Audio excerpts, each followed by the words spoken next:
Kita tunggu dulu ya.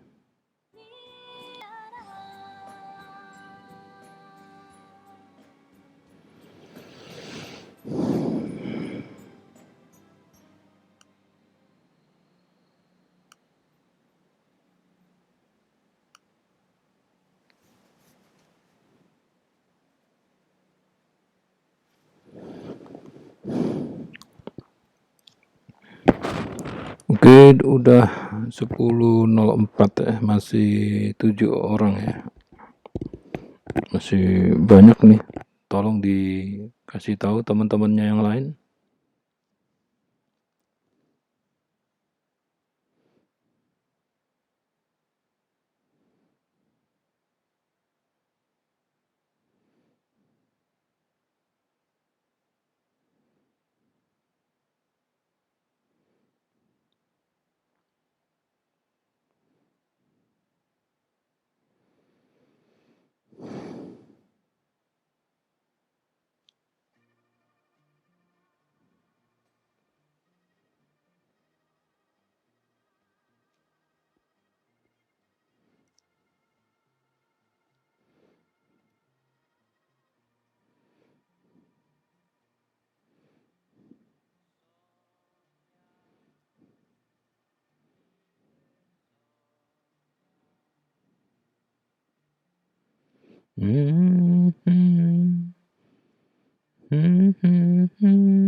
Sonya, lieve Sonya.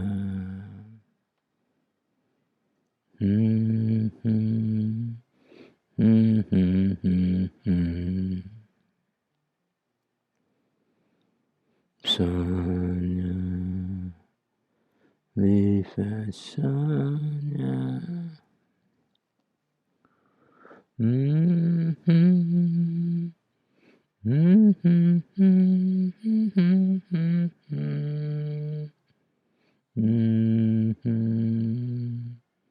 Lieve Sonya.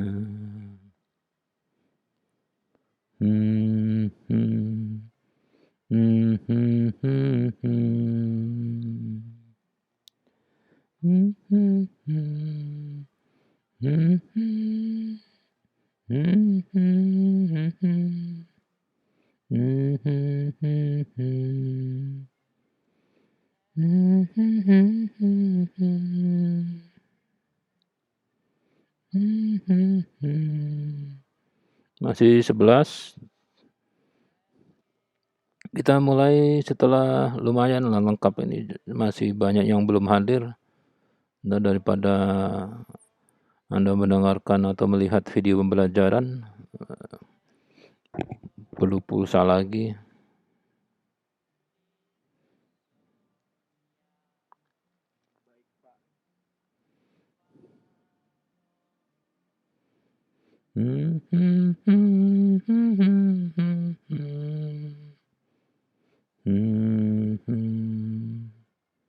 Lieve Sonya.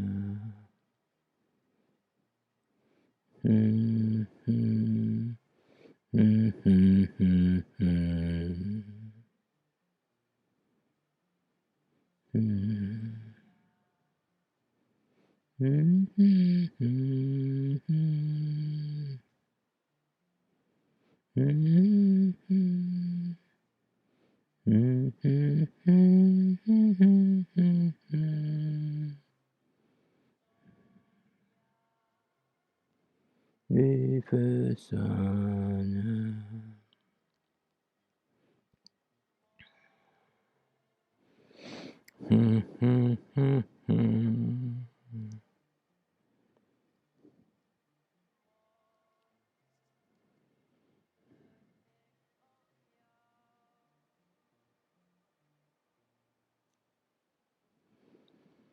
Masih 13.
Ini masih 13 orang, belum memenuhi quorum.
Kalau pesertanya itu terdaftar yang masuk di Google Classroom ada 24.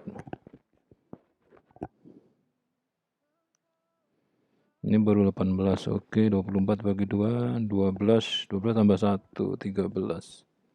Sudah ya, sudah memenuhi quorum nih.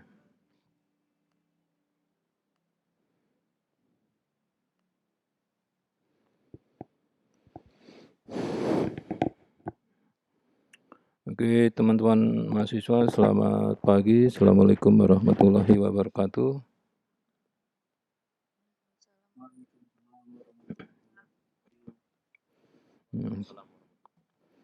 Oke, hari ini kita masuk ke pertemuan ketiga, ya. Pertemuan ketiga mata kuliah TTL ya. Untuk tatap muka kedua itu materialnya sudah bisa dilihat ya di Google Classroom. Ada bisa melihat PowerPoint-nya. Terus ada juga kalau mau lihat linknya di YouTube ya. Ada beberapa link YouTube yang masih relevan dengan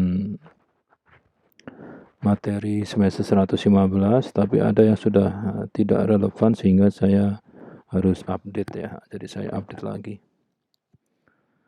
Oke, saya akan mulai.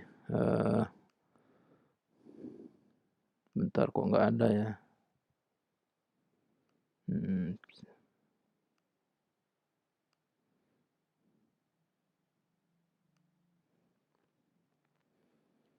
Oke, apakah sudah terlihat ini PowerPoint-nya, teman-teman? Oke, sudah ya, sudah terlihat ya.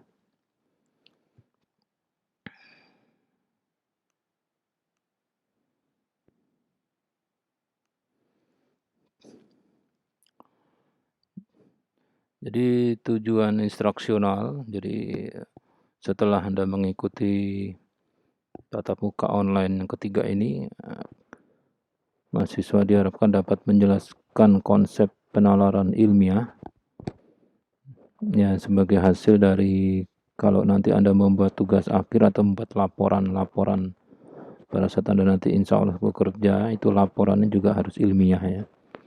Nah, untuk bisa pantas mendapatkan gelar AMD, Anda juga harus mempunyai bukti telah melakukan suatu penelitian ilmiah. Kalau penelitian ilmiah berarti penalarannya juga ilmiah, tapi ini nanti ada pengujian ya. Jadi harus diuji ya kebenaran dari penalaran ilmiah itu harus diuji kebenarannya.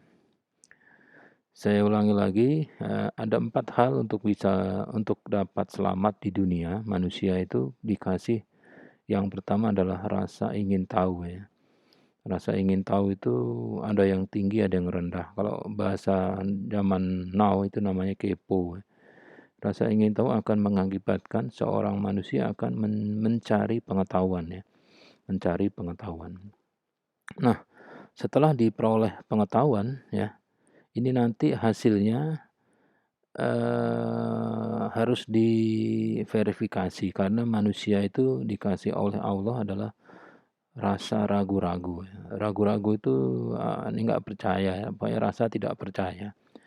Kalau belum sesuai dengan pengetahuan yang dia miliki, manusia cenderung untuk tidak percaya. Nah, kok bisa mendapatkan pengetahuan? Bagaimana caranya? Manusia itu diberi nalar. Nalar itu adalah proses berpikir ya yang dapat dilakukan oleh manusia tanpa manusia itu pergi ke tempat lokasi berpikir itu. Seperti Anda sekarang bisa saja sambil duduk di teras atau di ruangan tapi mikirin yang lain ya. Mikirin besok ini liburan kemana, besok ini pergi ke teman ini pakai apa gitu. Padahal orangnya masih di situ. Jadi yang ketiga itu adalah nalar ya, kemampuan untuk mendapatkan solusi menggunakan berbagai strategi kognitif ya. Terus manusia juga mempunyai bahasa. Nah, bahasa ini dipakai untuk apa? Untuk menyampaikan jalan pikirannya. Jalan pikiran yang mana? Ya, sebagai hasil dari nalar. Nalar tadi untuk apa? Untuk mencari pengetahuan, untuk mencari tahu solusi, untuk mencari pengetahuan baru gitu ya. Nah, kenapa itu dicari terus ya? Karena ragu-ragu apakah yang tadi sudah diperoleh itu benar atau jangan-jangan jauh dari benar. Jadi penalaran kata kuncinya ya. Penalaran itu apa sih? Penalaran itu kalau nalar itu kata benda, kalau penalaran itu kata kerja. Ini khusus untuk manusia ya. Jadi manusia itu bisa mempunyai nalar atau dapat melakukan penalaran ya, penalaran. Nah, kalau hewan ini tidak punya ya, tidak punya karena dia punya insting ya dan fungsi-fungsi bertahan hidup yang sudah embedded. Embedded itu sudah di dalam otak, nggak bisa diambil ya. Jadi kalau kucing itu begitu lahir diambil oleh manusia, hidup diisolasi dengan manusia tanpa dia melihat induknya, begitu dia berak itu kakinya seperti menutup pupnya itu ya. Nah, siapa yang ngasih tahu ya? Nah, itu naluri ya, naluri. Nalurinya dia gitu ya. Nah, jadi fungsi-fungsi embedded itu ada di dalam hewan, semua hewan ya. Ada juga memang sebagian kecil dalam statistik himpunan binatang itu yang mempunyai nalar ya, kemampuan nalar misalnya simpanse atau ikan paus pembunuh ya, ikan paus besar itu dia bisa bernalar. Nalar itu adalah memikirkan sesuatu yang tidak di depannya. Jadi kalau di depannya ada makanan, kalau manusia ya dimakan, tapi kalau makanannya di dalam toples, itu kalau manusia bagaimana cara bisa membuka toples ini? Kalau dia memang kelaparan, tapi kalau hewan ya diam di situ gitu. Jadi penalaran adalah apa? Proses berpikir. Untuk apa? Untuk mendapatkan jawaban atau solusi ya. Proses berpikir untuk mendapatkan jawaban atau solusi. Solusi atau jawaban masalah, kalau solusi itu pertanyaan. Jadi proses untuk mendapatkan jawaban atau solusi atas suatu pertanyaan atau masalah ya. Itu adalah penalaran. Sehingga proses berpikir, kalau Anda melakukan proses berpikir, misalnya proses memasak aja ya, proses membangun rumah, proses mandi, apapun proses suatu kerja yang dikerjakan oleh manusia itu ada alurnya. Tidak bisa membangun rumah itu membangun atapnya dulu. Membangun gedung lantai 100 itu yang dibangun adalah lantai 100-nya dulu, nggak bisa. Jadi ada alurnya. Jadi berpikir pun mempunyai alur tertentu. Nah, gitu ya. Proses berpikir menggunakan alur tertentu yang menghasilkan suatu jawaban atau suatu solusi atau suatu pengetahuan disebut penalaran. Disebut dengan penalaran. Nah, hasil dari kegiatan penalaran itu adalah simpulan berupa solusi atau berupa jawaban. Nah, ini perlu dibuktikan ya. Dibuktikan apanya? Benar apa enggak itu. Jadi proses mencari alamat menggunakan Google Map. Oh, kalau alamatnya ini di sini gitu. Itu hasilnya dari proses berpikir. Tapi apakah perlu dibuktikan? Ya memang, jangan-jangan itu alamatnya alamat palsu ya. Jadi harus dibuktikan. Kalau setelah dibuktikan sendiri, itu hasilnya benar, ketemu alamat yang dicari, ya itu sudah benar secara hakiki. Jadi alur tertentu dalam penalaran atau dalam proses berpikir ya, berpikir itu ada langkahnya, makan juga ada langkahnya gitu. Ini ada dua ya, alurnya itu menggunakan logika dan menggunakan analitik. Logika dan menggunakan analitik. Logika itu apa? Pola. Adanya pola tertentu. Kalau tidak punya pola, itu bukan berpikir ya, nemu. Jadi kalau ada punya masalah terus jawabannya nemu, itu tidak punya pola gitu ya. Kalau punya pola itu ada langkah-langkahnya ya. Nemu jawabannya atau menemukan jawabannya itu setelah langkah ketiga itu semua sama, jadi pola. Yang kedua adalah analitik ya. Alur tertentu dalam penalaran itu adalah bersifat analitik. Analitik itu suatu kerja, jadi kegiatan analisis ya. Kegiatan analisis menggunakan pola tertentu atau menggunakan logika. Kita tahu analisis itu adalah kegiatan memahami suatu sistem. Jadi kalau Anda mau mengetahui sesuatu itu harus melakukan analisis dulu ya. Ini sesuatu ini apa sih? Oh, sesuatu ini begini. Kira-kira sesuatu itu adalah sistem ya. Sistemnya berarti punya berapa? Jadi misalnya power supply. Power supply itu sebagai sistem, inputnya tegangan AC 220 volt, keluarannya tegangan DC 5 volt 1 ampere. Itu kok bisa inputnya AC, keluarannya DC? Itu inputnya apa? Dibuka ternyata ada beberapa subsistem ya. Di dalam power supply itu ada beberapa subsistem. Nah, ada beberapa subsistem itu, setiap subsistem itu mempunyai fungsi yang berbeda gitu ya. Trafo step down itu menurunkan tegangan AC menjadi AC. Setelah itu masuk rectifier, merubah tegangan AC menjadi tegangan DC, tapi bentuknya masih gelombang sinus, tapi hanya atasnya saja, bawahnya tidak ada. Terus begitu dikasih filter, dia hilang jadi tegangan DC, tapi ada ripple-nya. Terus masuk ke regulator, nanti dipotong ripple-nya jadi tegangan DC. Oh, seperti itu namanya analisis, menganalisis. Kemampuan menganalisis itu harus Anda miliki ya, kemampuan analisis. Yang berikutnya, penalaran itu akhirnya dapat disimpulkan adalah kegiatan berpikir untuk dapat memahami dan mendapatkan solusi atau menjawab suatu pertanyaan. Nah, pertanyaan, solusi atau pertanyaan ini atas apa? Atas suatu fenomena yang terjadi di depan seseorang, yang seseorang itu harus segera mengambil sikap, gitu ya. Jadi misalnya di depannya ada pertanyaan, wah jawabannya apa nih? Yang nggak usah dijawab, nggak bisa, ini harus dijawab dalam waktu yang dekat, itu harus dijawab. Misalnya 1 bulan, 1 minggu, dan seterusnya. Nah, ada fenomena yang akan Anda temui pada saat nanti akhir kuliah Anda adalah tugas akhir. Nah, bagaimana cara menyelesaikan tugas akhir? Nah, itu harus Anda peroleh dari menggunakan proses penalaran. Di dalam kegiatan berpikir tersebut ya, itu ada kata kunci adanya masalah ya. Kalau tidak ada masalah ya tidak ada itu penalaran ya. Tapi manusia itu kan isinya punya masalah, mengalami masalah, berserempetan dengan masalah, bersinggungan dengan masalah. Jadi masalah-masalah itu harus segera dicarikan solusinya. Nah, begitu ada masalah atau ada pertanyaan, ini perlu proses dilakukannya proses berpikir. Untuk apa? Untuk menghasilkan solusi, atau hasil proses berpikir itu adalah solusi. Nah, hasil proses penalaran manusia ini berbeda-beda gitu ya.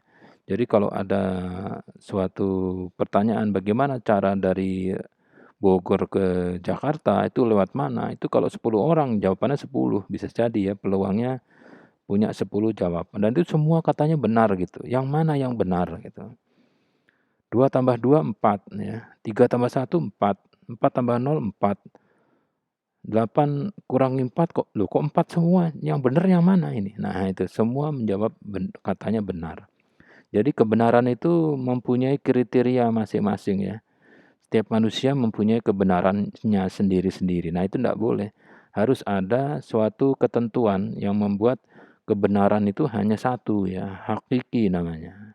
Nah, jadi namanya tadi di depan tadi hasil penalaran harus dibuktikan kebenarannya. Jadi ada suatu cara untuk menentukan hasil penalaran 1.000 orang itu kalau mempunyai langkah yang disebutkan nanti itu hasilnya semua sama gitu. Jadi kebenarannya satu. Jadi pemerintah itu mau memastikan bahwa Anda dari Bogor ke Jakarta itu pasti nyampe ya. Pasti nyampe dengan cara apa? Membuat jalur kereta api. Kereta api listrik atau kereta api bukan listrik.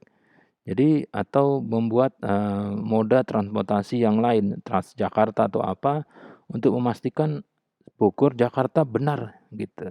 Tapi kalau mau naik motor sendiri ya nggak tahu, yang nyangsang di mana, ketemu temannya di Halim, mampir setahun di sana, kita nggak tahu.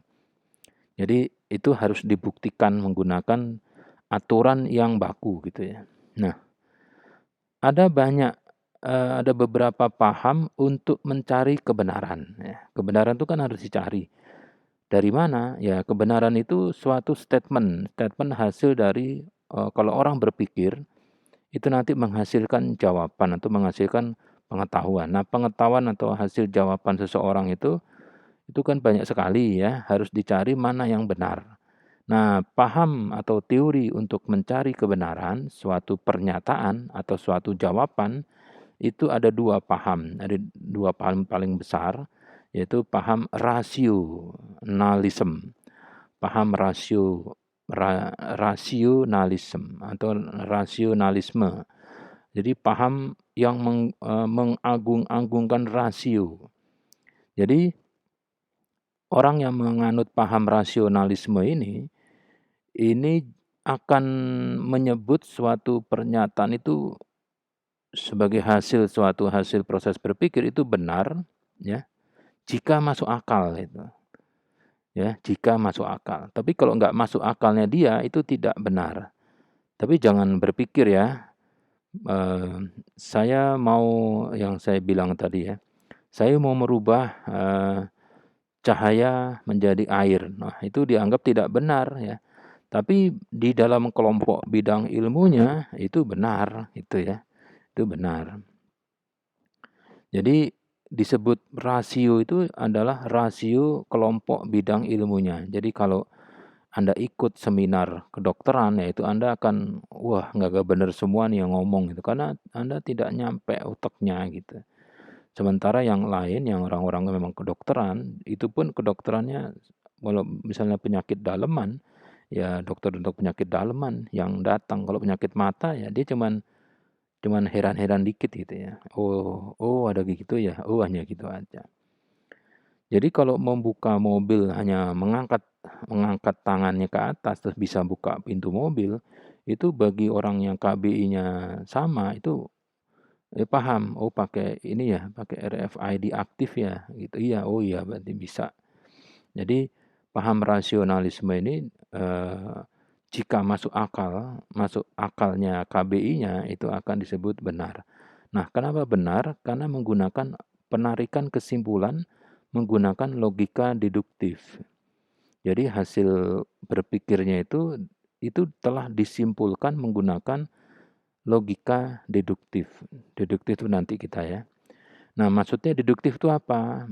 Maksudnya gini, deduktif itu mengacu ke teori dan atau hasil penelitian sebelumnya yang telah terbukti kebenarannya.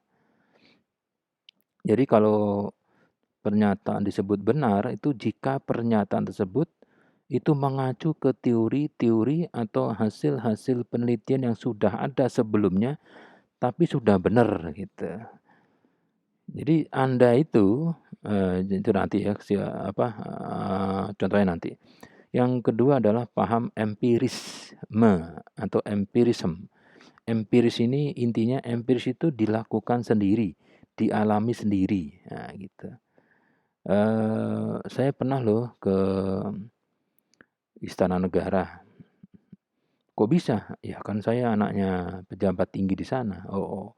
Jadi memang dia pernah ngantar bapaknya bisa masuk nggak bisa keluar. Nah gitu. Jadi dia pernah dari rumah ke Istana Negara 1 bulan di dalam bisa keluar.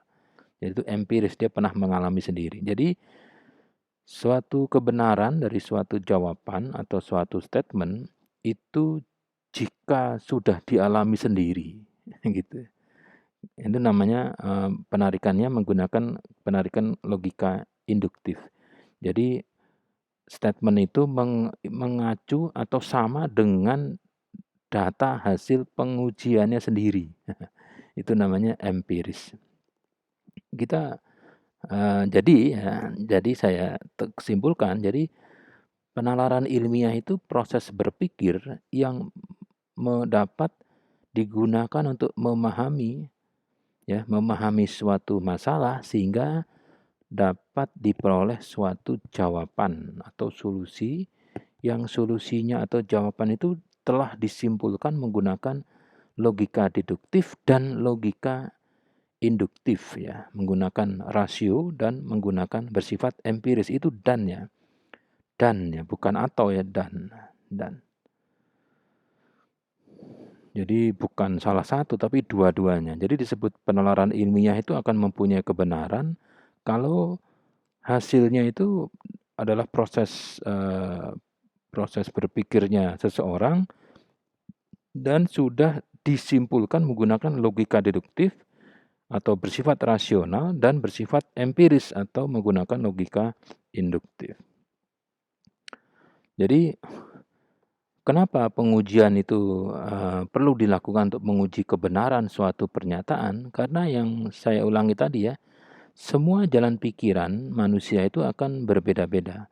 Manusia itu unik. Kalau seluruh dunia ada 1 juta orang, itu nanti hasil pikirannya juga akan 1 juta gitu. Semuanya bilang benar. Mana yang benar, mana yang paling benar, mana yang jauh dari benar. Nah, itu tidak perlu lah kita cari-cari. Yang penting perlu adanya teori kebenaran, bukan kebenaran ya. Jadi ada teori kebenaran. Jadi tabelnya tabel kebenaran. Kalau NOT-GATE itu punya tabel kebenaran. Jika in-nya 1, maka out-nya 0. Tapi kalau tabel kebetulan, itu lain lagi ya. Jadi adanya teori kebenaran. Nah, teori kebenaran ini hanya ada 2 yang dipakai dalam penelitian ilmiah atau pengujian penalaran ilmiah. Itu teori kebenaran koherensi. Koherensi dan teori kebenaran korespondensi. Jadi teori kebenaran koherensi ini menyatakan bahwa suatu pernyataan atau kesimpulan hasil penalaran disebut benar jika konsisten atau berhubungan dengan pernyataan sebelumnya yang telah mempunyai kebenaran gitu. Jadi kalau Anda pernah ngomong, saya baru pulang dari Surakarta. Kata teman-temannya, benar, tahu dari mana? Dia tiap bulan pulang ke Surakarta. Ngapain? Ngambil duit. Itu lihat IG-nya. IG-nya ada foto-foto perjalanan tiap bulan. Itu coba yang nge-follow dia. Nge-follow dia itu kan travelnya. Travelnya bilang habis nganter dia. Lihat itu kakaknya nerima dia. Semua sudah bukti benar. Sampai tiketnya terbukti dan sebagainya. Jadi suatu pernyataan disebut benar atau suatu hasil penelitian, suatu teori atau suatu pernyataan seseorang benar jika pernyataan tersebut mengacu ke pernyataan-pernyataan sebelumnya atau hasil penelitian orang sebelumnya sudah pasti benar. Ya, gitu. Tapi kalau teori kebenaran korespondensi itu suatu pernyataan disebut benar jika sesuai dengan hasil objek empiris atau pengalaman sendiri. Jadi sama kan? Jadi teori kebenaran koherensi itu sama dengan penarikan logika deduktif. Sedangkan teori kebenaran korespondensi itu sama dengan penarikan kesimpulan pakai menggunakan logika induktif. Jadi di sini Anda jangan terlalu mengingat induktif, koheren, deduktif, korespondensi, jangan ya. Nanti Anda akan bisa menyimpulkan sendiri. Contoh teori koherensi ya. Jadi teori menarik kesimpulan atau memastikan kebenaran suatu pernyataan menggunakan pernyataan lain yang sudah pasti benar. Jadi misalkan seperti ini. Ini ada statement semua dosen itu mempunyai NIDN ya. Semua dosen mempunyai NIDN. Jadi memang ini pernyataan sudah benar ya. Kalau mau mengakunya dosen itu harus punya nomor induk dosen nasional. Kalau nggak punya Pak, berarti bukan dosen. Lah kan saya lagi ngurus Pak, nggak bisa. Yang ngurus itu bukan Anda, yang ngurus itu institusi tempat Anda bekerja. Bukan manusia Indonesia terus minta ngurus NIDN, bukan. Jadi kalau Anda mau jadi dosen, masih mau kan? Masih mau itu nggak ada tempatnya. Nah begitu Anda terdaftar, diterima di suatu tempat perguruan tinggi, itu nanti sebelum Anda ngajar, mereka akan memberikan nomor induk dosen nasional kepada Anda gitu. Sehingga kalau ada nama manusia Gempur Soeharto, dia tercatat sebagai dosen Akademi Angkatan Langit Surabaya, terus dia punya NIDN, ya benar. Kenapa benar? Ya dosen itu punya NIDN. Coba buka PDPT Dikti di internet, namanya siapa? Gempur Soeharto. Di sini Gempur S, terserah. Namanya Gempur Soeharto. Dia benar terdaftar di Akademi Angkatan Langit Surabaya, masuk tahun 2014. Mengajar mata kuliah ABCD. NIDN-nya ada, benar. Ya gitu. Itu menggunakan teori koherensi. Atau yang berikutnya, ini statement pasti benar karena sudah itu ketentuan ya, udah benar ini. Semua mahasiswa itu mempunyai nomor registrasi. Jadi kalau seorang manusia itu ngakunya jadi mahasiswa, nomor registrasi punya. Di nomor registrasi itu akan tercatat itu. Ini dari perguruan tinggi yang mana, fakultas mana, masuknya lewat mana, prodinya apa, terus nomor urutnya berapa. Itu sudah ketentuan ya, sudah benar, sudah pasti benar. Kebenaran sudah hakiki. Nah, ada Ganyang Rambu Anarki ini tidak punya nomor registrasi gitu. Bukannya lupa atau nggak mau nyebut, memang nggak punya. Ya kalau nggak punya berarti dia bukan mahasiswa. Apakah itu benar? Ya benar. Karena mahasiswa punya nomor registrasi. Gitu. Jadi misalnya eh, mobil saya ini punya plat nomor loh, dia pasti benar. Kalau nggak punya plat nomor nggak boleh jalan di jalan raya. Ya paling nggak plat nomornya yang depan, belakangnya nggak ada kan nggak perlu. Polisi kan di depan bukan di atas. Oke ya. Terus kita lihat teruskan lagi contohnya ini ya. IC regulator LM7805 berfungsi sebagai konverter DC to DC. Step down voltage converter ke 5 volt. Itu suatu pernyataan yang dikeluarkan oleh atau yang dikeluarkan dari lembar data IC 7805 buatan nasional.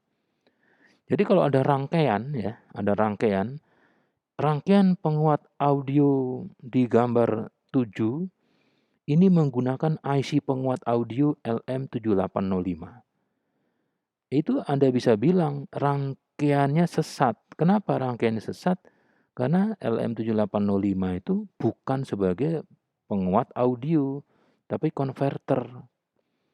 Benar nggak? Ya pasti benar. Karena ini tidak mengacu ke pernyataan-pernyataan yang sebelumnya benar. Jadi dia tidak mengacu ya berarti salah. Nah gitu loh. Itu pakai teori koherensi. Mikrofon adalah transducer, benar, yang mengubah getaran mekanik dengan rentang frekuensi tertentu menjadi sinyal listrik. Itu sebuah ketentuan, sebuah pernyataan yang pasti benar. Yang sudah hakiki, nggak ada yang komplain itu. Nah, kalau ada statement, mikrofon dapat menghasilkan tegangan DC saat dilempar dan mengenai jidatnya anjing, itu pasti salah gitu loh. Karena mikrofon itu tidak menghasilkan suara. Yang menghasilkan suara tuh ya anjing yang dilempar mikrofon itu. Nah, begitu anjingnya teriak, mikrofonnya merubah teriak itu menjadi tegangan DC. Tapi bukan langsung keluar jidatnya itu ya. Jadi tidak dilempar. Jadi harus bukan melemparnya yang benar. Contoh lagi teori koherensi ya. Jarak matahari ke bumi itu 149,6 juta kilometer. Entah gimana ngukurnya itu ya. Nah, kecepatan cahaya 300.000 km per detik. Sehingga cahaya matahari perlu 500 detik merambat sampai ke bumi. 500 detik itu sama dengan 8 menit 20 detik. Sehingga kalau Anda lihat posisi matahari pagi jam 7 itu tepat di atas Anda sekian derajat, itu adalah palsu. Kenapa? Posisi sebenarnya bukan di situ, lebih tinggi. Karena yang kita lihat itu adalah posisi matahari 500 detik yang lalu. Nah, itu. Jadi sinar matahari posisinya di suatu tempat itu palsu. Ya. Benar itu. Karena mengacu ke teori koherensi, apalagi cahaya bintang di langit waktu malam ya. Cahayanya berasal dari planet yang jaraknya 10.000 tahun cahaya. Itu. Planetnya mungkin udah nggak ada, cahayanya baru nyampe. Atau sekarang teori korespondensi. Ingat ya, kalau teori korespondensi itu harus dialami sendiri sama orang yang mau membuktikan kebenaran. Kalau orangnya tidak pernah mengalami sendiri, tidak bisa membuktikan kebenaran suatu pernyataan. Jadi Jakarta adalah ibu kota negara Indonesia, akan mempunyai kebenaran bagi manusia yang pernah tinggal di Indonesia minimal selama sekian hari sampai dia tahu bahwa Jakarta adalah ibu kota negara Indonesia gitu. Tapi kalau orang Mars ya baru nyampe ke bumi itu tinggal di Rawamangun bilang Jakarta adalah ibu kota negara Indonesia, dia pelongo-pelongo, nggak ngerti salah apa bener. Salah, nah, ngawur dia gitu. Lagu Genjer-Genjer yang viral tahun 65 sampai 66 itu aslinya dinyanyikan oleh Lilis Suryani. Bukan Surjani ya, zaman itu Dejamu Dejago. Jamu jago, tulisannya Dejamu Dejago. Jadi itu benar. Karena waktu dulu saya tinggal di Komplek Auri, itu saya mendengar lagu itu dinyanyikan di tip ya, tip tape ya, tape tetangga. Nah, itu yang nyanyi adalah Lilis Surjani. Gitu. Siwon dan Lee Min Ho adalah artis Korea Selatan. Benar, karena saya tahu. Waktu mereka konser di Singapura, saya lihat gitu. Nmes Kamelang itu penyanyi lagu Cinta Luar Biasa. Benar-benar, saya punya CD-nya. Waktu beli McD itu tahun berapa tuh? 4 tahun yang lalu disuruh milih mau CD bonus CD yang mana? Yang itu aja itu. Ya nggak tahu sekarang tenar. LM741 merupakan sebuah IC op-amp. Benar. Kenapa? Kok tahu? Ya memang saya pernah pakai itu 741 untuk rangkaian buffer. Wah, gitu. Jadi teori korespondensi itu menyimpulkan sesuatu pernyataan itu benar karena ini sudah dialami sendiri, ya gitu ya. Air laut itu asin. Tahu dari mana? Itu banyak teori-teori yang bilang bahwa buku kimia itu bilang air laut rasanya asin. Benar. Itu kebenaran secara koheren mengacu ke pernyataan yang lain sudah benar. Tapi kalau Anda benar, kenapa? Saya pernah ngerasain sendiri. Nah, itu secara korespondensi gitu ya. Tapi kok digabung lebih bagus lagi. Jadi kita bandingkan dengan logika ya. Logika ini adalah cara penarikan kesimpulan yang dipakai untuk penarikan kesimpulan pada penelitian atau pada penalaran ilmiah itu ada dua, logika deduktif dan logika induktif. Logika deduktif ini penarikan kesimpulan dari pernyataan-pernyataan yang bersifat umum menjadi kesimpulan yang bersifat individu. Tapi pernyataan-pernyataan yang bersifat umum itu harus benar ya. Terus logika induktif adalah penarikan kesimpulan dari pernyataan-pernyataan individu nyata hasil proses empiris menjadi kesimpulan yang bersifat umum. Jadi kalau logika induktif itu orang bisa menyimpulkan kalau dia sendiri sudah melakukan. Contoh sekarang logika deduktif ya. Logika deduktif ini mengacu sama dengan teori koherensi. Misalkan seperti ini ya. Semua yang bernyawa kayak manusia itu mati suatu saat. Sugeng Kiswondo pasti mati. Loh, tahu dari mana? Benar nggak Sugeng Kiswondo pasti mati? Ya pasti benar. Kenapa? Karena Sugeng Kiswondo itu manusia. Dan manusia itu pasti mati suatu saat. Nah gitu. Yang kedua, IC regulator 7805 adalah regulator 5 volt DC 500 mA. Itu sudah hasil dari penelitian yang dilakukan oleh National Semiconductor. Terus ada lagi statement hasil penelitian yang sudah dilakukan oleh teman-teman Anda, itu bilang IC 7805 dapat berfungsi sebagai konverter tegangan DC ke DC dengan tegangan input ini dari 9 sampai 18. Jadi kalau dikasih 9 sampai 18 volt, keluarannya 5 volt DC. Nah, terus di bawahnya ini ada pernyataan LM7805 akan menghasilkan Vout 5 volt DC jika diberi tegangan Vin sebesar 9 volt. Ini secara deduktif benar gitu. Ya, benar. Secara teori benar karena mengacu ke pernyataan-pernyataan sebelumnya yang benar gitu.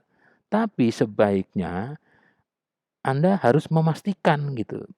Caranya bagaimana? Ya dipraktekkan sendiri. Kalau dipraktekkan sendiri, nanti Anda menggunakan penarikan logika induktif atau menggunakan teori korespondensi.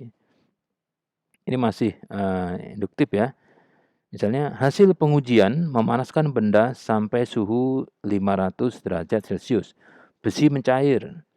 Tembaga sama mencair. Emas mau tambah meleleh.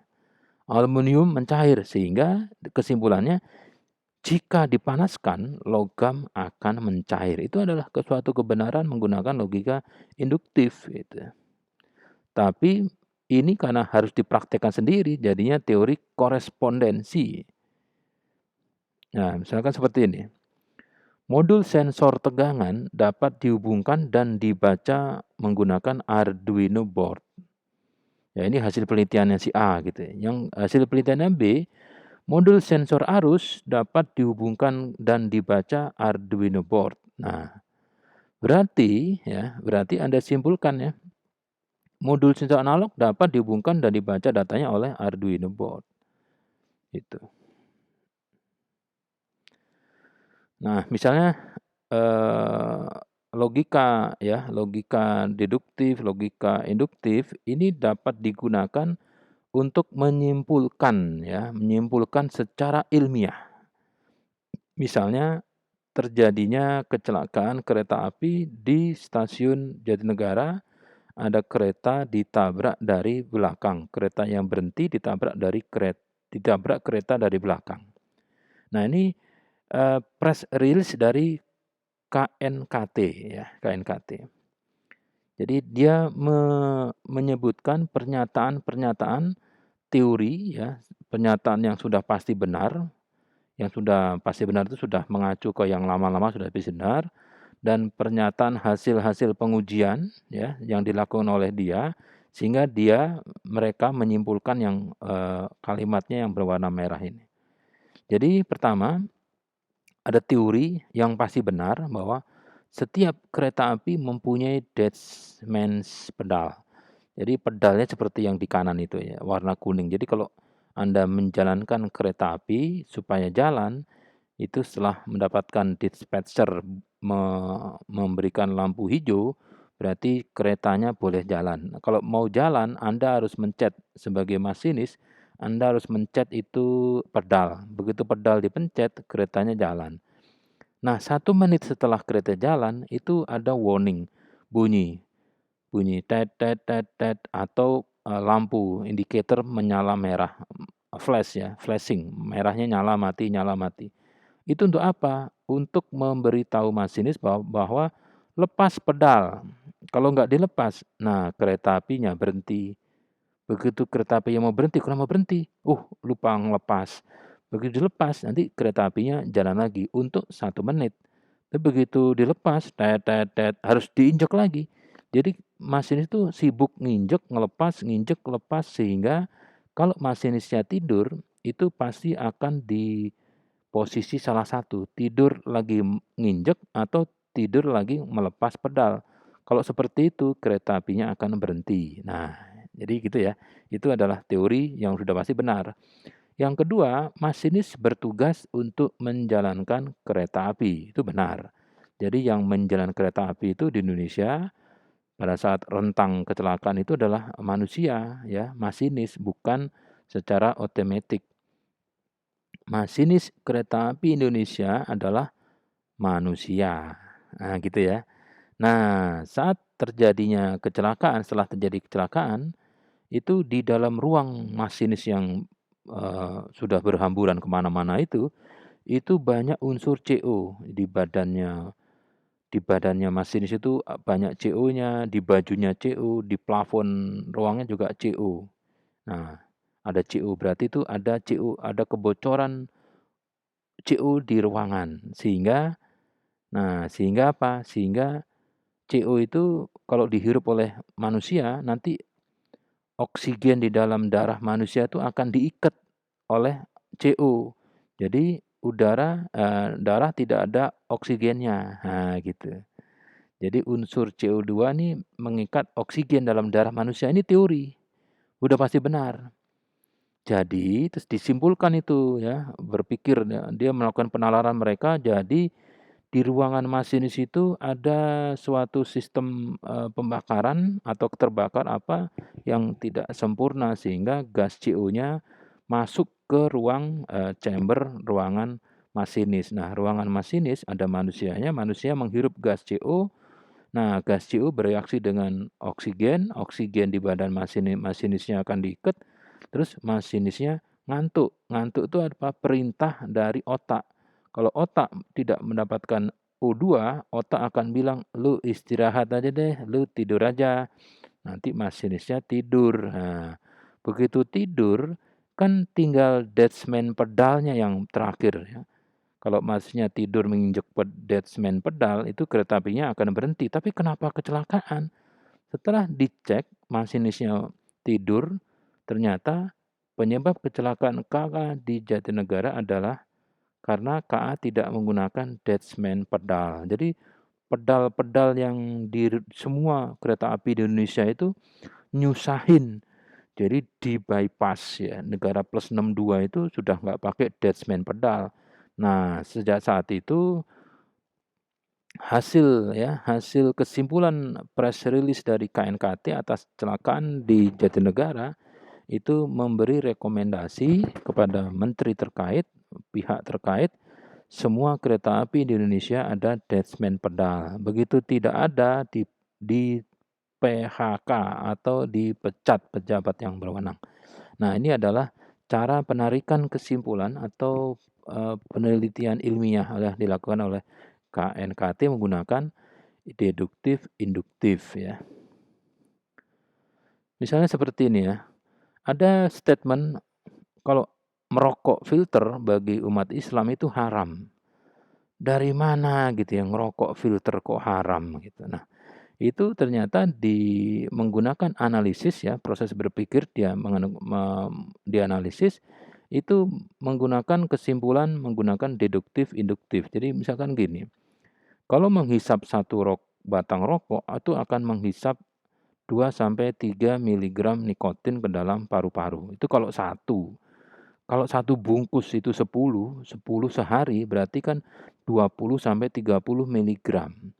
Itu kalau sehari ya. Kalau 100 hari kan tinggal dikali berapa kilo nikotin yang masuk ke masuk ke paru-paru kan. Nah, itu yang kalimat pertama ini sudah benar ya. Benar ini adalah hasil penelitian dan sudah pasti benar, sudah benar kebenaran sudah diakui. Terus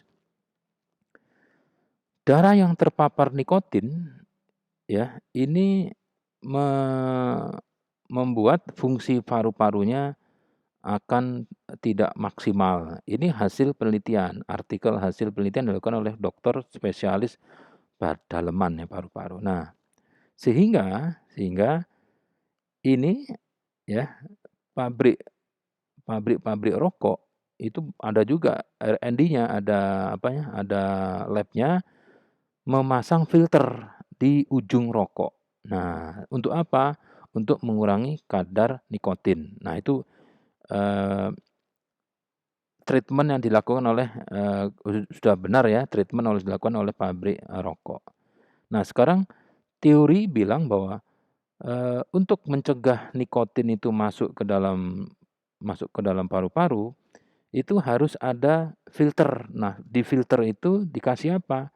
Filternya dikasih hemoglobin. Nah, gitu. Ini filternya dikasih hemoglobin. Hemoglobin itu secara teori dan hasil penelitian sudah terbukti mengikat nikotin, ya, mengikat nikotin. Jadi perlu darah berapa? Perlu darah berapa liter untuk darah manusia berapa liter untuk bisa membuat filter rokok yang banyak sekali itu. Nah, tidak mungkin orang mau jual darahnya ya. Sehingga yang digunakan adalah darah babi. Jadi di industri-industri filter itu dia minta darah babi nanti diputar di suatu tempat, diputar sehingga nanti mengendap, ada plasmanya, ada trombositnya. Nah, dicari adalah hemoglobin darah babi itu nanti diambil, bening dia ya, bening, dicampur atau jadikan bubuk di dalam filter. Nah, di Indonesia itu mengacu ke data penelitian yang dilakukan oleh perindustrian departemen bahwa filter yang masuk Indonesia itu adalah, semua impor ya, filter yang ada di Indonesia itu semua impor.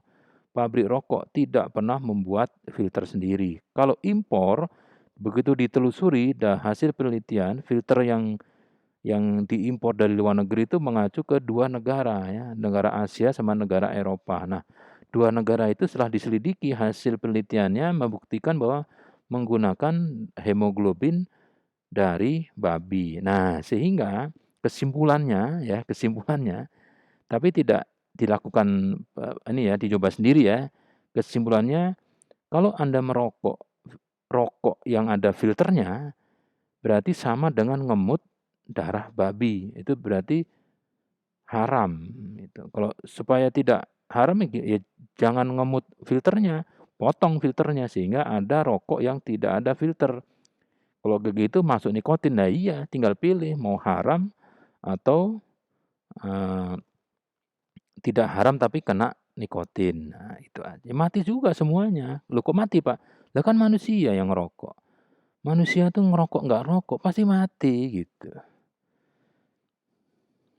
Nah ini yang berikutnya, nah seperti ini ya, ini sistem informasi posisi ya. Jadi Anda bisa membuat kayak begini untuk penelitian tugas akhir. Ada statement yang pasti benar, yaitu GPS ya. GPS,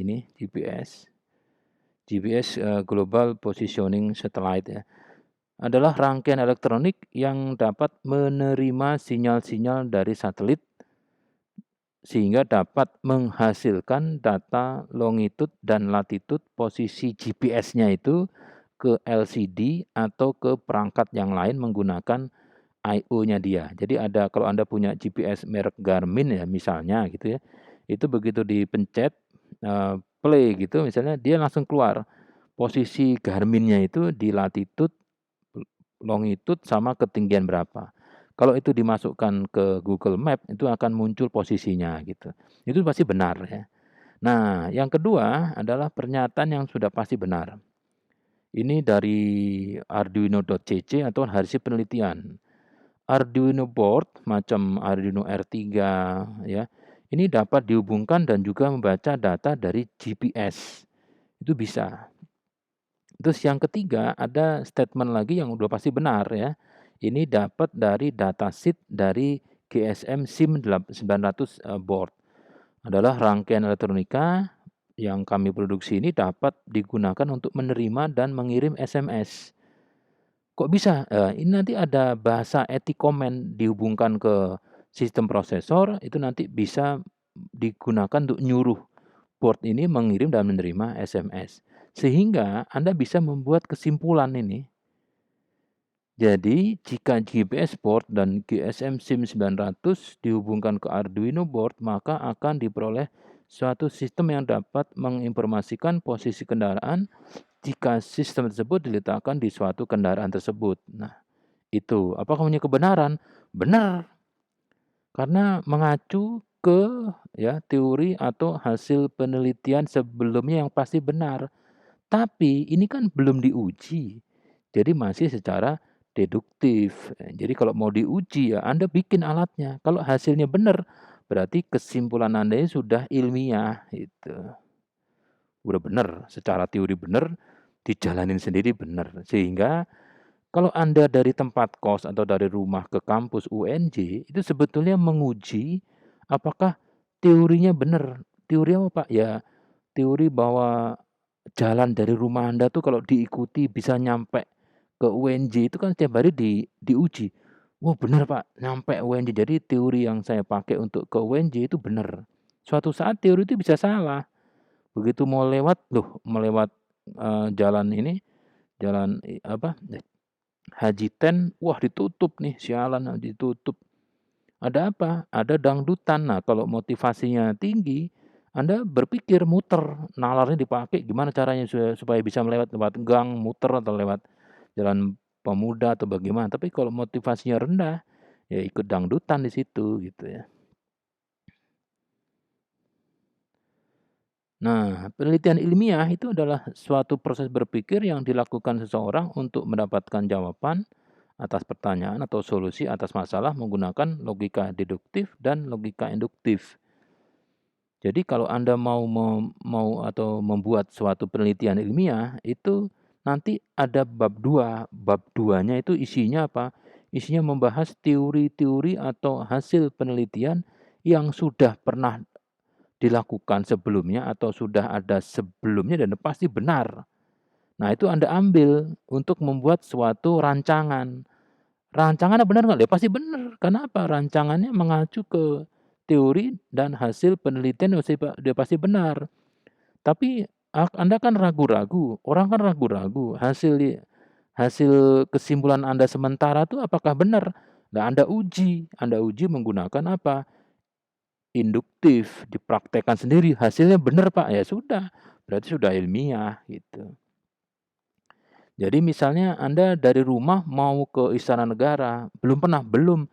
Anda pakai teori bahwa Istana Negara itu alamatnya di sini, di sini, di sini, jalannya ke sini. Menurut orang yang sudah ke sana itu lewatnya ini. Anda pakai Google Map, ditelusuri. Oke Pak, saya mempunyai jawaban. Jadi saya dari rumah saya ke Istana Negara itu lewat sini. Ini benar, ya benar Pak, karena mengacu ke hasil penelitian orang dan mengacu ke teori yang sudah terbukti kebenarannya. Nah, sekarang tinggal ente buktikan. Kalau ente buktikan nyampe yang di Komdak, nah itu salah. Ternyata begitu dibuktikan, nyampe Pak. Terus kenapa bengep gitu ya? Saya suruh push up Pak. Karena saya nyelonong main masuk aja, mau dibogem Pak sama pas pampres. Dia iya goblok. Udah tahu ada monyetnya main masuk aja. Misalnya gitu. Nah, jadi penelitian ilmiah itu yang penelitian itu kan ada dua ya, kuantitatif dan kualitatif. Kalau Anda nanti membuat tugas akhir tuh namanya kuantitatif. Kok tahu Pak? Kuantitatif itu cirinya ada masalah. Kalau enggak ada masalah, enggak ada penelitian, enggak ada jawaban. Jadi nanti Anda lihat tugas akhir yang Anda sudah baca itu, nanti akan ada satu pertanyaan di bab satunya itu. Satu pertanyaan. Nah, pertanyaan itulah yang Anda jawab melakukan penelitian. Jadi pertanyaan itu Anda harus teliti ya. Cari statement, teori, atau hasil penelitian yang mengacu ke masalahnya itu. Setelah itu, nanti Anda membuat sistem yang Anda usulkan. Itu masih kebenarannya masih kebenaran deduktif. Masih mengacu ke kebenaran pernyataan atau teori-teori yang lalu yang sudah pasti benar atau sudah didukung oleh hasil-hasil penelitian orang lain yang sudah pasti benar. Tapi perlu dibuktikan sendiri. Nah, bab 3, bab 4 itu pembuktian sendiri. Nanti kesimpulannya benar ya gitu. Jadi jika sudah mengacu Anda membuat suatu jawaban dan jawaban itu mengacu ke teori atau hasil penelitian yang sudah ada yang sudah dipastikan kebenarannya, setelah itu Anda buktikan sendiri menggunakan penelitian sendiri dan hasilnya benar, maka desain solusi yang Anda tawarkan tadi mempunyai kebenaran ilmiah, kebenaran yang hakiki. Oke, sampai di sini ada pertanyaan? Waktunya panjang untuk bertanya ya, sampai setengah jam lebih. Saya akan tunggu sampai 11.40. Ada pertanyaan? Ada yang pernah lihat laporan tugas akhir teman-temannya yang sudah pernah yang sudah lulus itu pasti ada bab 2. Nah, bab 2 itu intinya apa? Bab 2 itu intinya membahas teori dan hasil penelitian yang relevan. Nah, gitu. Nah, hasil, teori atau penelitian yang relevan tuh yang dipilih mana untuk dibahas di bab 2, ya yang terkait namanya koheren. Nah, gitu loh. Jadi kalau misalnya Anda mau pergi ke Gunung Kawi, ya, Gunung Kawi mencari pesugihan di Jawa Timur, ya Anda cari teori, Gunung Kawi itu di mana sih? Teori, oh ternyata Gunung Kawi itu di Jalan Raya Malang Blitar. Posisinya sini, kalau ke sana tuh lewat ini. Itu teori. Itu terus ada juga hasil perjalanan orang ke Gunung Kawi. Dari semua teori dan hasil penelitian orang ke Gunung Kawi, Anda menyimpulkan menggunakan deduktif bahwa cara ke Gunung Kawi itu dari Rawamangun itu naik bis Lorena ke Blitar. Nanti turunnya di kaki Gunung Kawi. Dari situ itu naik angkutan pedesaan ke Gunung Kawi. Sudah selesai. Nah, itu kan jawaban secara deduktif. Belum benar. Kenapa? Ya Anda kan belum ke sana sendiri. Oh, gitu saya mau ke sana sendiri, Pak. Terus gimana caranya? Ya beli tiket, Pak. Ya sudah, Anda beli tiket, bawa uang segala macam, siapin pakaian perangnya, Anda pergi, seminggu kemudian datang. Benar, Pak, nyampe, Pak. Naik Lorena sekian ratus ribu, itu sampai besok pagi, Pak, nyampe di kaki Gunung Kawi, naik angkutan pedesaan 10.000 sampai di sana, nanti ketemu begini. Wah, sekarang naik apa? Saya naik ini, Pak, Nissan Terano. Wah, hasil pesugihan. Ya, silakan. Itu deduktif, induktif, koherensi dan empiris. Jadi kalau Anda bilang makan sate kodok di Cililitan tuh enak loh, itu dapat dari mana?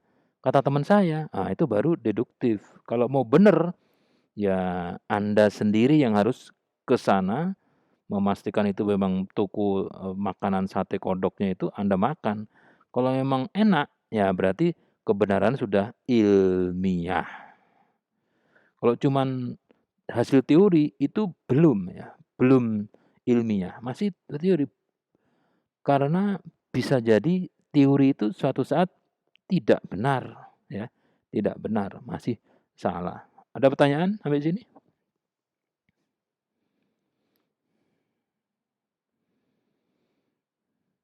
Tugas akhir siap-siap ya, kira-kira sekian, 3 semester lagi ya. Itu Anda harus cari, pertama bukan cari teori, kalau tugas akhir itu topik, mencari taufik ya. Muhammad Taufik ada nggak? Wah, ada Pak, saya Pak. Apa topiknya? Topiknya kalau saya ini Pak, ini Pak. Oh ya, nah dari topik penelitian tugas akhir itu Anda akan dapat membuat rumusan masalah gitu.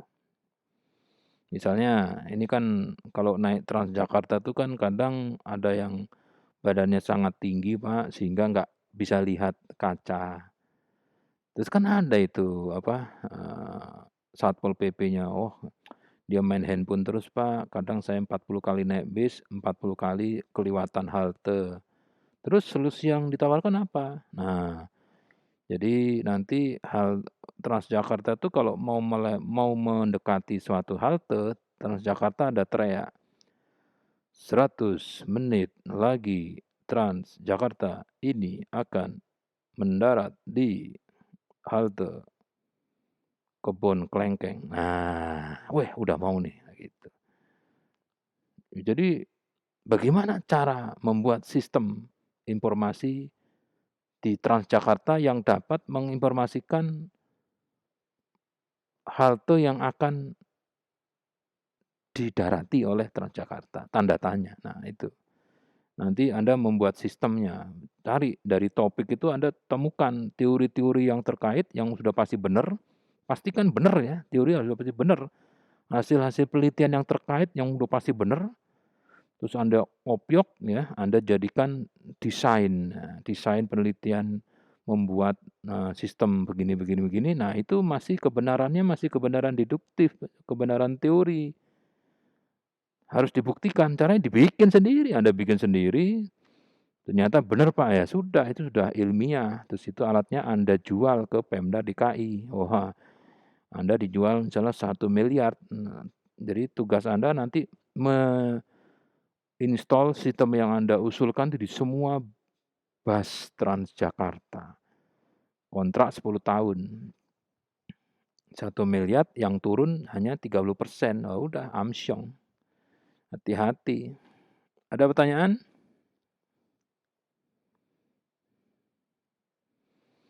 Masuk segini banyak, 23 mahasiswa nggak ada yang tanya. Nggak pantas kuliah kayak begini. Ini kalau kuliah kayak gini tuh seperti kiai ngomong ke jamaahnya itu nggak ada yang berani nanya. Ini saya bukan kiai, ini kuliah ilmiah. Jadi Anda harus banyak tanya gitu, supaya nggak sesat di kamar nih nanti. Kalau kayak begini ya inilah kekuatan, pembelajaran secara Darlington. Kalau Luhriang kan bisa kelihatan, ini daring, cuman fotonya doang merenges, tapi orangnya nggak tahu kemana. Saya tunggu pertanyaan. Ada pertanyaan?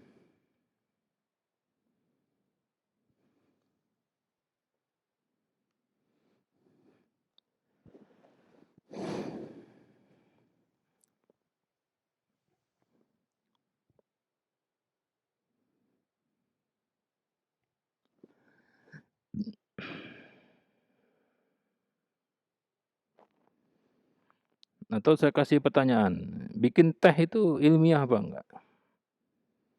Minuman teh yang dibuat oleh,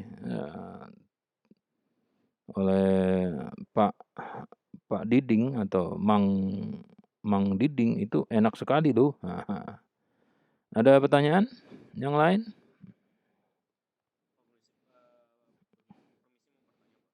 Silahkan.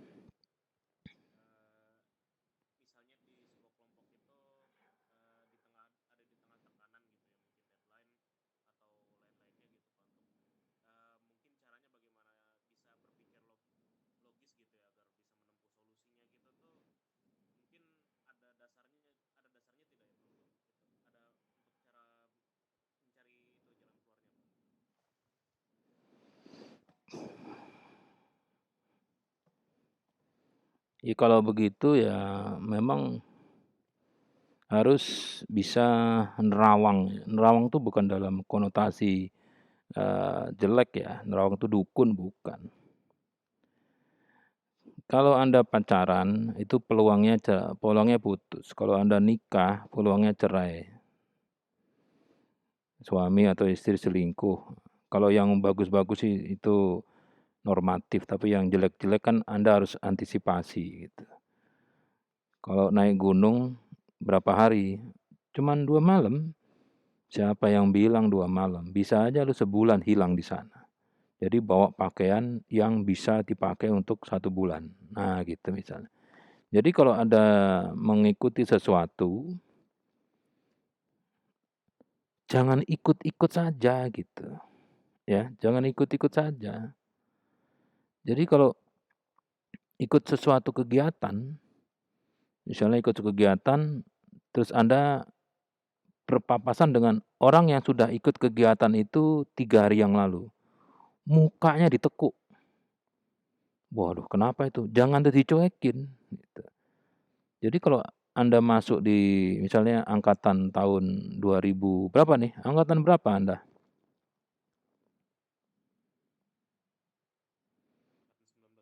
Oke, 2019 ya.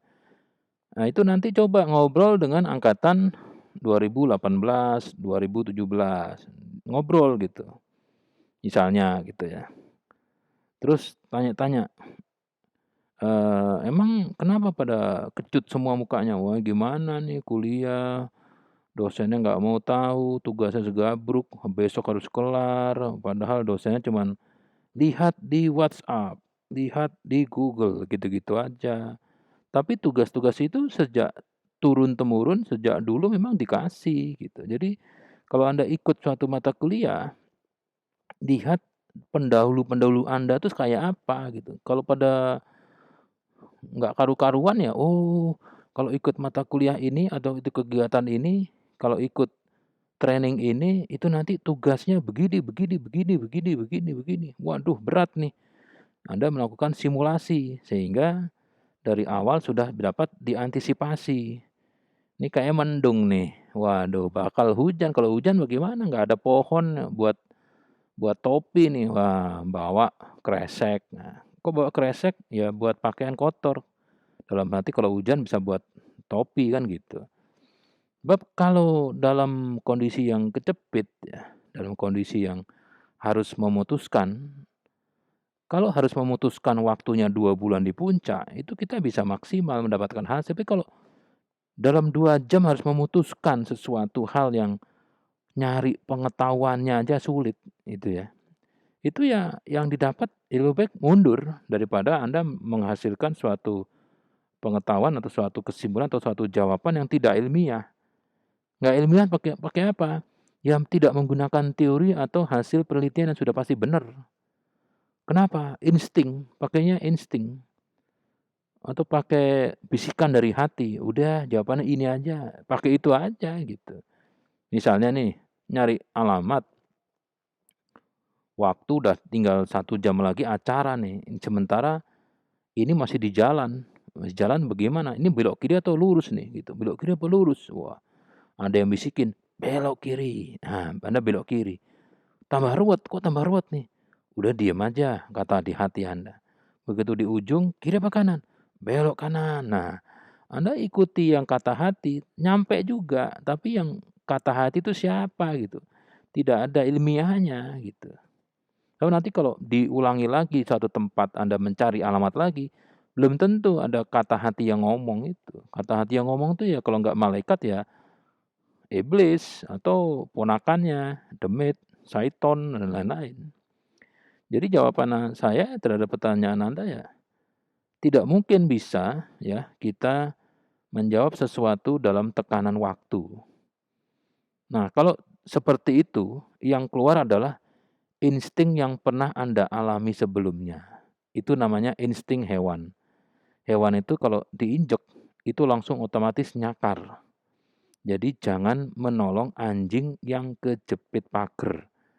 Yang punya anjing pun kalau nolong digigit, nah itu insting, insting. Jadi kalau Anda menolong teman Anda yang kondisi seperti itu, ya sulit ya, Anda akan dipegang oleh dia.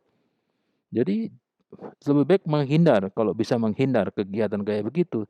Tapi kalau sudah terjadi seperti itu, harus memutuskan, ya sudah, bilang saja, "Saya tidak bisa Pak memutuskan dalam waktu dekat."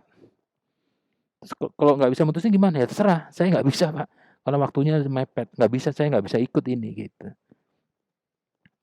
Sebab itu yang rasional ya, yang ilmiah ya, ilmiah. Artinya kalau Anda memutuskan ya, kita memutuskan itu kan ada rasionalnya, apa ya, dasar untuk memutuskan gitu.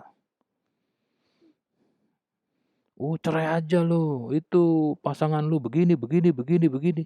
Itu kan dari satu sisi ya, dari satu sisi yang lain juga kita nggak tahu, kita harus tanya juga.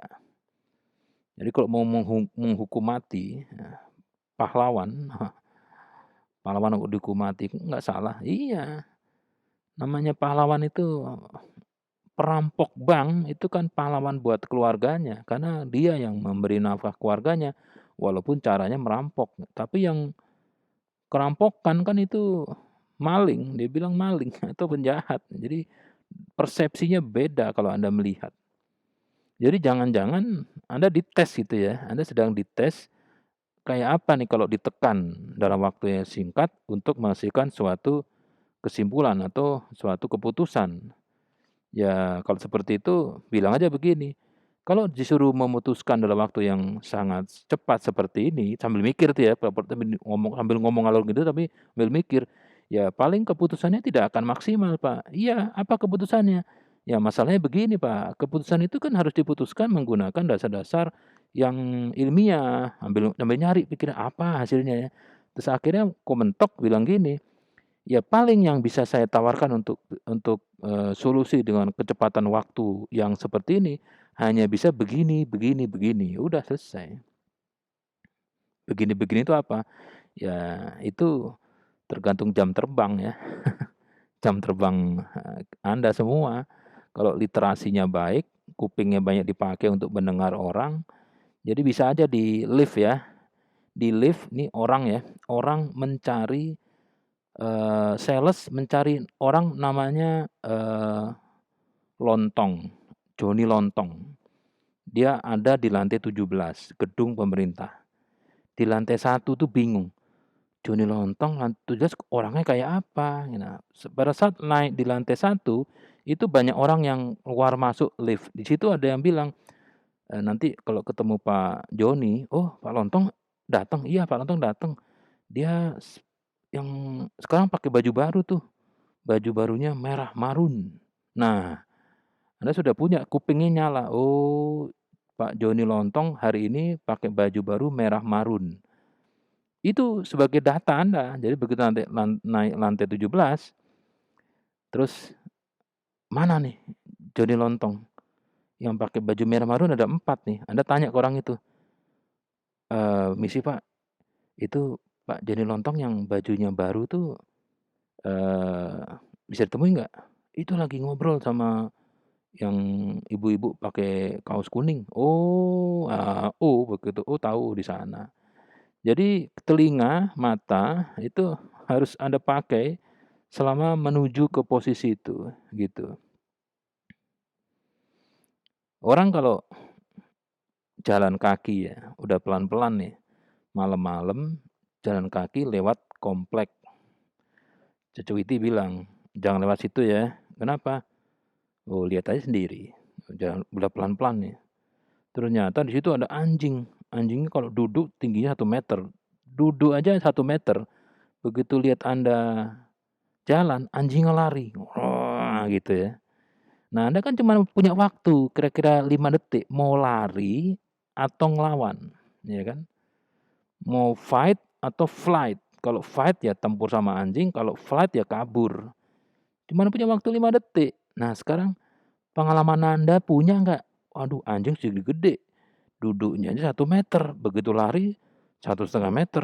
Ilmunya sanggup enggak? Nah, ternyata Anda fight, begitu anjing deket, Anda tekan perut bawah, wah anjingnya mental, wah kaeng kong kaeng kuing kaeng, nah gitu. Nah, itu adalah insting, ya insting. Tapi kalau yang nggak punya ilmu sin lamba kayak begitu atau nggak punya ilmu laduni yang bisa mencelatin manusia atau binatang yang lagi marah, ya mendingan flight, kabur. Orang kalau udah kabur itu hormon adrenalinnya keluar. Jadi tinggi tembok 2 meter bisa lompat. Begitu lompat, loh kok bisa ya 2 meter lompat ya? Dari mana? Ya itu, karena adrenalin, adrenalin. Adrenalin itu enzim di otak yang membuat manusia itu bisa mempunyai tenaga yang besar. Ada itu, dikasih waktu 2 jam, kalau mau lulus ya 2 jam nih. Kalau enggak DO, kamu harus memberikan tugas, mengumpulkan tugas. Ngumpulin tugas, tugas aja depannya kasih cover yang bagus, tugas begini begini begini, isinya udah isi pakai punya siapa aja. Dosen juga nggak bakal ngelihat dong sibuknya kayak begitu. Ke kampus aja jarang kok. Nilai juga cuman dilihat tebelnya laporan, gitu aja. Ada pertanyaan yang lain? Ayo masih punya waktu 20 menit.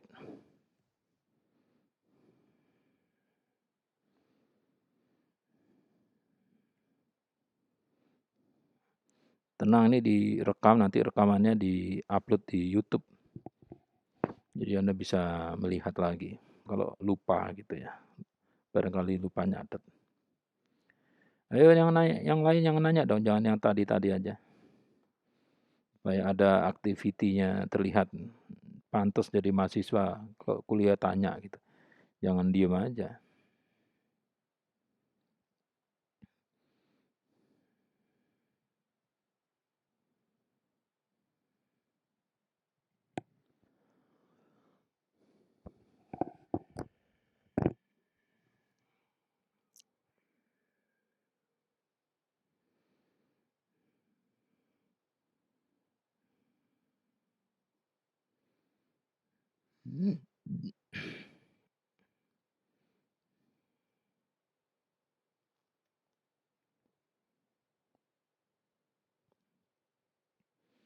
Jadi misalnya nih, ada kecelakaan ya, kecelakaan lalu lintas, ada orang nyebrang ditabrak oleh bis. Nah, kesimpulan penyidik polisi itu menggunakan teori pertama ya, kalau ada pembunuhan, kan ada yang mati ya. Pembunuhan itu ada 3 kata kunci menurut teori mereka yang udah pasti benar dipakai di seluruh dunia yang di kolong langit ini. Jadi ada korban. Kalau ada korban, itu yang dicari kemudian adalah suspek. Kalau suspeknya udah ketemu, yang ketiga dicari adalah motif, gitu. Jadi kata kunci korban kecelakaan, ada kematian karena kecelakaan, itu korban sama suspek tidak boleh ada motif, tidak boleh kenal. Jadi kalau tidak kenal, suspek ini sopirnya Pak, lagi ndredeg tuh muntah-muntah tuh. Waduh, saya bunuh orang gitu. Nah, itu tidak kenal dengan korban, berarti itu bukan pembunuhan, tapi kecelakaan. Kecelakaan tidak sengaja mengambil jatahnya, ya, jatahnya nyawa orang. Itu dihukum tidak seberat ya dibanding pembunuhan. Tapi kalau kecelakaan korban tabrakan, tapi ternyata korban sama suspek ini kenal, loh kok kenal? Iya Pak, ini kan kesel Pak sejak SD. Wah, berarti bukan kecelakaan, memang pembunuhan berencana. Kalau pembunuhan berencana tuh ancamannya hukuman mati. Tapi nanti hakim melihat apakah eh, itu hukumannya pasti mati atau hanya hukuman setengah mati. Gitu. Jadi kalau Anda mau melakukan pembunuhan, ya 3 kata kunci itu dilihat.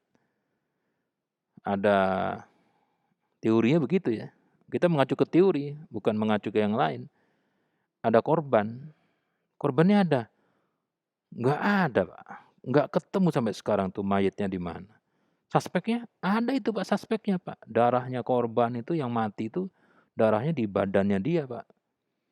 Terus alat pembunuhnya ada, Pak. Alat pembunuh itu alat yang bisa bicara sendiri. Motif ada, tapi tidak ada korban. Nggak bisa polisi. Mau gimana korban nggak ada. Nah gitu. Atau korbannya ada, motifnya ada, tapi suspeknya nggak ketemu-temu. Nah itu banyak. Di Indonesia itu hampir 20% pembunuhan itu tidak bisa diselesaikan karena suspeknya nggak ada, tidak ditemukan. Ada namanya ada, fotonya ada, tapi nggak ada.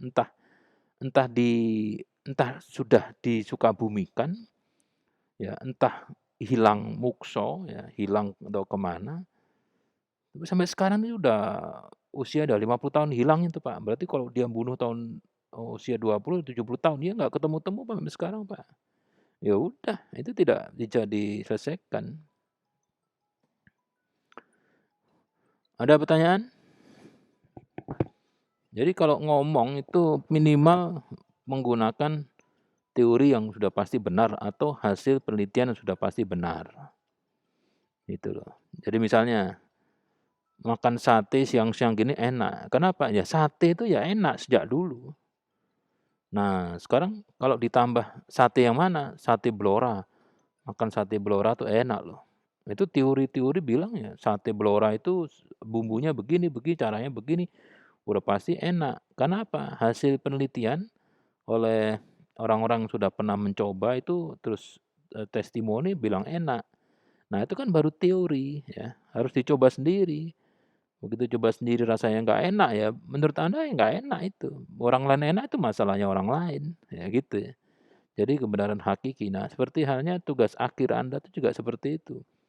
Atau Anda melaporkan ya, nanti begitu bekerja, tolong itu si Simin yang lulusan D3 yang D3 Elektronika UNJ yang baru masuk tuh, suruh bikin laporan. Laporan apa, Pak? Laporan spesifikasi conveyor yang baru dipasang oleh perusahaan supplier. Nah, Anda kalau mau melaporkan kinerja conveyor, Anda harus punya teori dulu, teori conveyor yang umum Teori conveyor umum sama teori conveyor yang dihasilkan dari pabriknya. Jadi conveyor pabriknya itu bilang, kecepatan conveyor ini bisa diatur dari sekian sampai sekian, bebannya sekian sampai sekian, wattnya sekian sampai sekian, nanti ada speknya, Anda uji semua itu. Kalau hasil pengujiannya mengacu ke spek itu, berarti Anda bilang laporannya conveyor yang dipasang oleh perusahaan rekanan di perusahaan Bapak, ini telah bekerja dengan baik. Baik itu kan kualitatif ya, baiknya siapa? Oh baiknya dia dijabarkan di tabelnya Pak, pengukurannya bagus, pengukurannya kok bagus. Ukuran kecepatan sekian RPM sampai sekian RPM, tegangannya sekian watt, arusnya sekian ampere. Berat yang sudah diuji coba di conveyor itu sampai 250 kilo. Nah, setelah mendapatkan laporan ilmiah dari Anda, dia nelpon bagian produksi, "Min, tolong bagian produksi suruh nelpon saya." "Ya Pak, besok mulai kerja ya pakai conveyor baru." "Udah diuji Pak?" "Udah nih ada mahasiswa lulusan D3 nih yang uji. Hasilnya ada di depan saya nih kalau mau lihat." "Oh ada hasil pengujiannya Pak?" "Ada." "Oh ya sudah, jalan," gitu. Jadi begitu ya, jangan hasil penelitian itu secara konsep teori ya, gitu. Jadi kalau Anda lihat, Anda dengar ada orang bisa Jakarta Surabaya 10 detik, teori bisa diterima, rasional, terus hasil penelitian kata orang yang sudah pernah pakai juga benar, itu belum mempunyai kebenaran hakiki kalau Anda belum melakukan sendiri. Kalau sudah melakukan sendiri dan hasilnya benar, ya berarti benar, gitu. Kenapa? Ya karena coba, saya udah bilang ya, laporan tugas akhir teman-teman Anda yang sudah lulus itu ilmiah. Ya waktu ujian ilmiah, coba rangkaiannya ada, skema ada, fotonya ada, terus program sketsnya ada. Begitu Anda coba semuanya dirangkai, tidak jalan, nah berarti kan tidak ilmiah. Tapi dia lulus Pak, ya saat itu jalan, tapi begitu sekarang dicoba nggak jalan. Nah itulah mengapa itu harus diuji ya, harus diuji.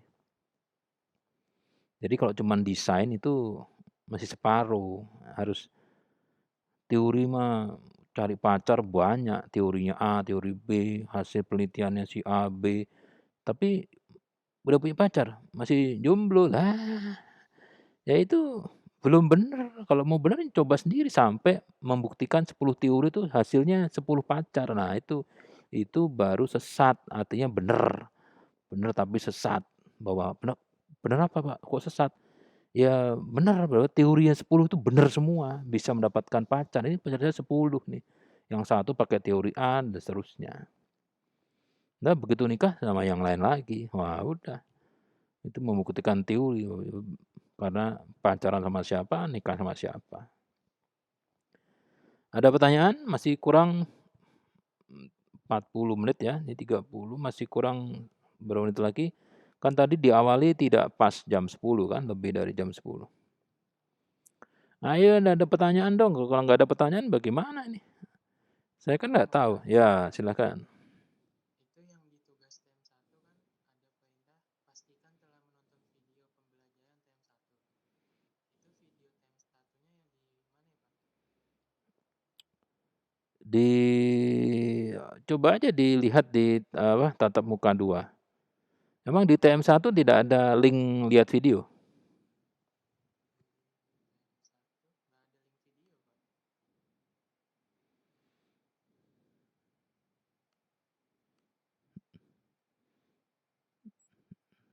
Pak. Entar. Tugas 1 ya? Tugas 1. Berarti di TM2 mungkin. Di TM2.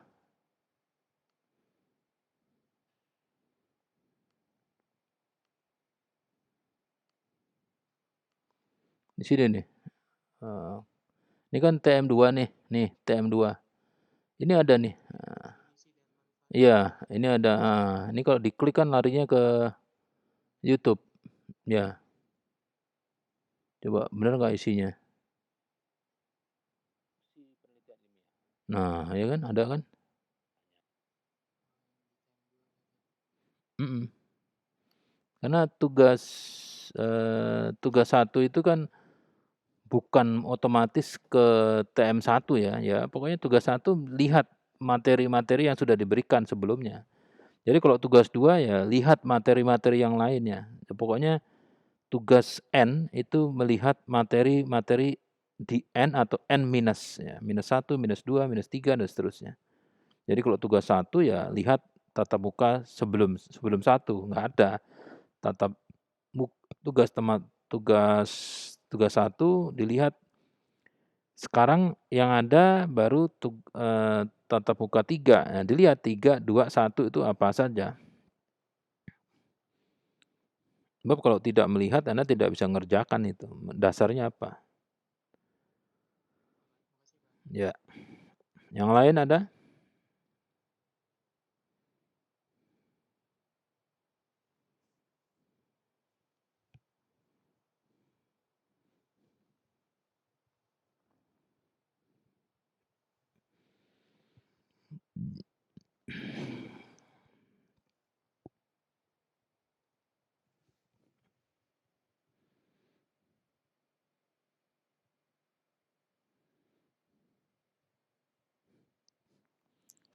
Jadi selain laporan tugas akhir,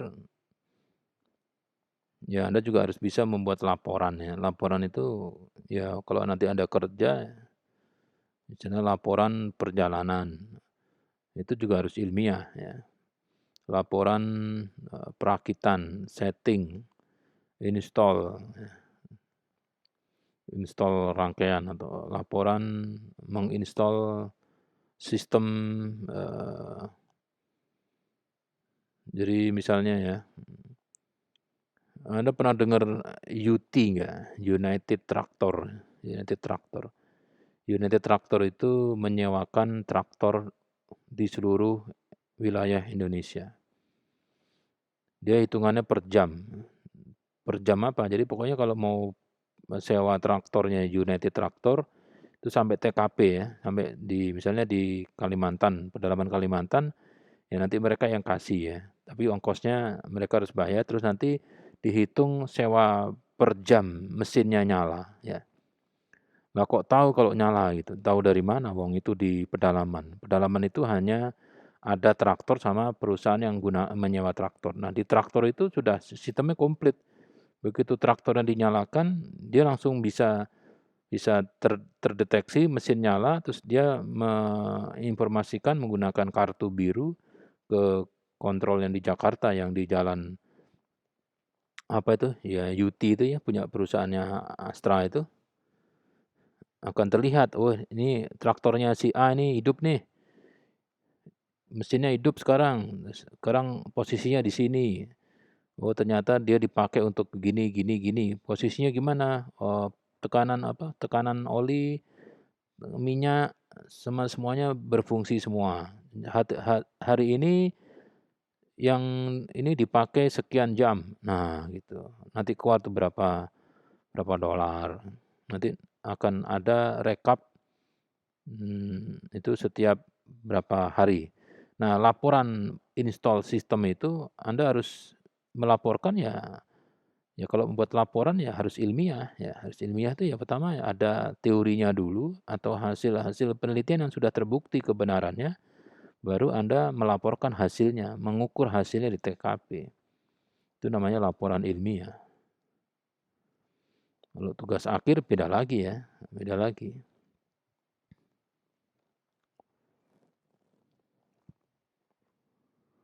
Ada lagi pertanyaan?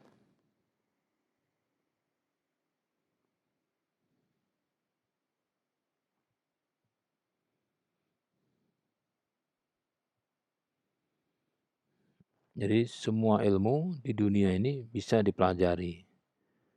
Kenapa bisa dipelajari? Itu statement yang benar ya.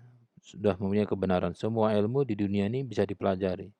Karena ada orang yang punya ilmu itu.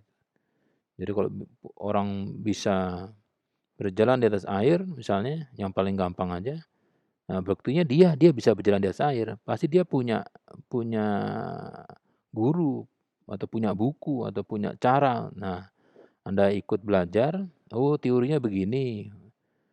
Nah, terus kalau itu Anda belum bisa melakukan sendiri, ya itu berarti belum benar. karena masih teori, masih teori gitu ya. Yang paling gampang, yang paling bego ya kegiatan setiap hari, pagi hari adalah Anda membuat teh ya. Teh manis panas itu ilmiah ya, sudah terbukti secara teori benar, hasil penelitian benar dan dicoba sendiri hasilnya teh manis panas, jadi benar.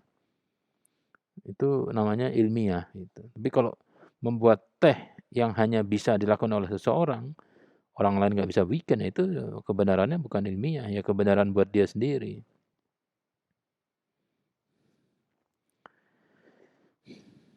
Oke, sudah jam 11.40 ya. Nanti akan ada tugas 2, tugas 2-nya ini tugas 1-nya belum pada masuk sehingga saya belum bisa bahas ya, kalau dibahas nanti sudah ditutup ya. Kalau tugas 2 nanti setelah tugas 1 ditutup saya akan kasih tugas 2 ya. Kalau tidak ada lagi pertanyaan ya kita akhiri tatap muka 3 mata kuliah pembelajaran jarak jauh, tata tulis laporan semester 115.